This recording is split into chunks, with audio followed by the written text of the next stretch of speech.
नमस्कार दोस्तों, आइए सुनते हैं हनुमान जी से जुड़ा एक प्रसंग। एक बार की बात है, एक पंडित जी रामायण की कथा सुना रहे थे। लोग कथा सुनने आते और बहुत आनंद विभोर होकर जाते। पंडित जी का नियम था, रोज कथा शुरू करने से पहले आइए हनुमंत जी विराजिए कहकर हनुमान जी का आह्वान किया करते। फिर 1 घंटा बहुत सुंदर वचन करते थे। वहीं एक वकील साहब हर रोज कथा सुनने आते थे। वकील साहब के श्रद्धा और भक्ति भाव पर एक दिन तर्कशीलता हावी हो गई। उन्हें लगा कि महाराज रोज आइए हनुमंत जी विराजिए कहते हैं, तो क्या हनुमान जी सचमुच ही आते होंगे या सिर्फ महाराज हनुमान जी को बुलाने का ढोंग करते हैं। अतः वकील साहब ने पंडित जी से पूछ ही डाला, महाराज जी, आप रामायण की कथा तो बहुत अच्छी कहते हैं, हमें बड़ा रस आता है, परंतु आप जो गद्दी प्रतिदिन हनुमान जी को देते हैं, उस पर क्या हनुमान जी सचमुच ही विराजते हैं? पंडित जी ने कहा, हाँ, ये मेरा व्यक्तिगत विश्वास है कि राम कथा हो रही हो तो हनुमान जी अवश्य पधारते हैं। वकील साहब ने कहा, महाराज जी, ऐसे तो ये बात नहीं बनेगी। आपको साबित करके दिखाना चाहिए कि हनुमान जी प्रतिदिन आपकी कथा सुनने आते हैं। महाराज जी ने बहुत समझाया कि भैया, आस्था को किसी सबूत की कसौटी पर नहीं कसना चाहिए। ये तो भक्त और भगवान के बीच का प्रेम रस है, व्यक्तिगत श्रद्धा का विषय है। आप कहो तो मैं प्रवचन करना बंद कर दूं, या फिर आप कथा में आना छोड़ दो। लेकिन वकील साहब नहीं माने।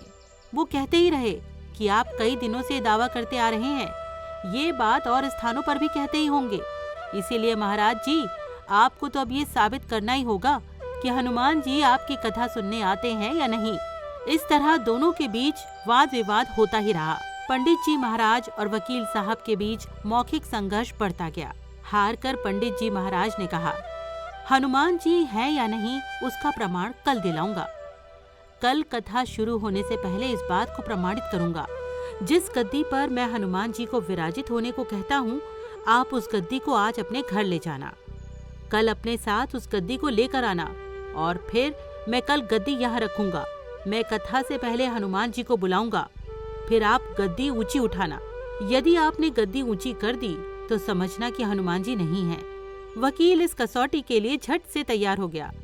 पंडित जी ने कहा, हम दोनों में से जो पराजित होगा वो क्या करेगा, इसका निर्णय भी कर लें। ये तो सत्य की परीक्षा है।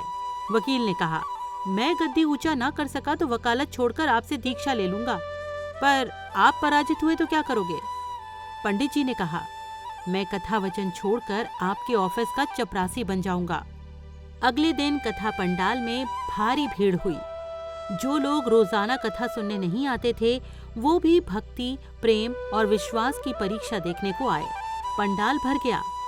श्रद्धा और विश्वास का प्रश्न जो था, पंडित जी महाराज और वकील साहब कथा पंडाल में पधारे। गद्दी अपने स्थान पर रखी गई। पंडित जी ने सजल नेत्रों से मंगलाचरण किया और फिर बोले, आइए हनुमान जी विराजिए। ऐसा बोलते ही पंडित जी के नेत्र एकदम से सजल हो उठे। मन ही मन पंडित जी बोले, प्रभु, आज मेरा प्रश्न नहीं बल्कि रघुकुल रीति की परंपरा का सवाल है। मैं तो एक साधारण जन हूँ, मेरी भक्ति और आस्था की लाज रखना। फिर वकील साहब को निमंत्रण दिया कि आइए गद्दी ऊंची कीजिए। लोगों की आंखें गद्दी पर जम गईं। वकील साहब खड़े हुए। उन्होंने गद्दी उठाने के लिए हाथ बढ़ाया, पर गद्दी को स्पर्श भी ना कर सके। जो भी कारण रहा हो, पर उन्होंने 3 बार हाथ बढ़ाया, किंतु तीनों बार असफल रहे। पंडित जी देख रहे थे। गद्दी को पकड़ना तो दूर, वकील साहब गद्दी को छू भी ना सके थे। तीनों बार वकील साहब पसीने से तरबतर हो गए। वकील साहब पंडित जी महाराज के चरणों में गिर पड़े और बोले, महाराज, गद्दी उठाना तो दूर, मुझे नहीं मालूम कि क्यों मेरा हाथ भी गद्दी तक नहीं पहुंच पा रहा है। अतः मैं अपनी हार स्वीकार करता हूँ। तभी तो कहते हैं कि श्रद्धा और भक्ति के साथ की गई आराधना में बहुत शक्ति होती है। मानो तो देव, नहीं तो पत्थर।